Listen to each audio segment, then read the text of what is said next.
Ayun, Kiko. magandang umaga mga guitar in charge. Meron tayo sa setup ngayon dito, isang chord na acoustic. No? So nakita niyo pa lang, no?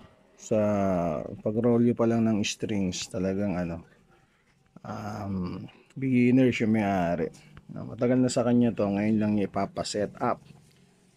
Ayan, kita niyo yung mga fret. Medyo rusty na. No? Yung mga kulay green na siya, tsaka yung board. Tsaka mataas ang action, natataasan siya. Taas yung action ng court na to. Ay, makikita nyo naman sa saddle, makatumba na mataas, no? So yun yung no problema niya, no? Gandang gitara tong court. Ayan, ano ba yung tatak niya? AD880, no? Na court to, so good guitar to, solid top.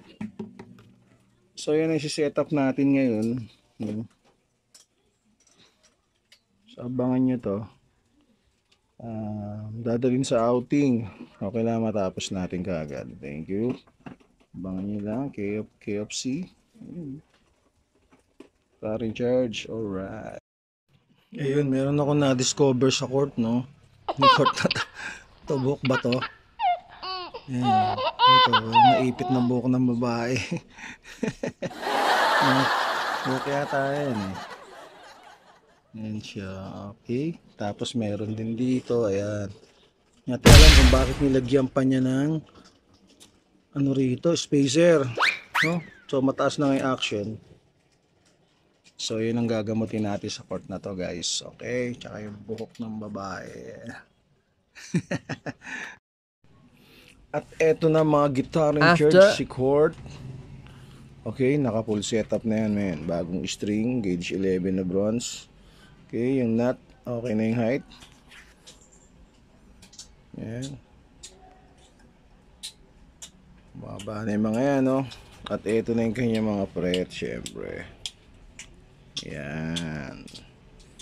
Bilog na uli, makintab. Okay, walang talas. At syempre low action na, kung nakikita nyo, ang baba, oh. Diba? Ayan na si court ngayon. Kanyang, naayos natin kanyang nut and bridge. Alright, ayan. Si 8880 na court. So, good na to.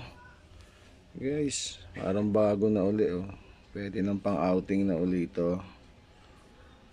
No? So, ayan. Thank you sa nagpagawa. Guitar in charge, San Jose del Monte, Bulacan. Barangay Muson, Sarmiento Home Subdivision. PM lang kayo sa page ko. Mura lang, pero sulit tayong babayad nyo. Thank you.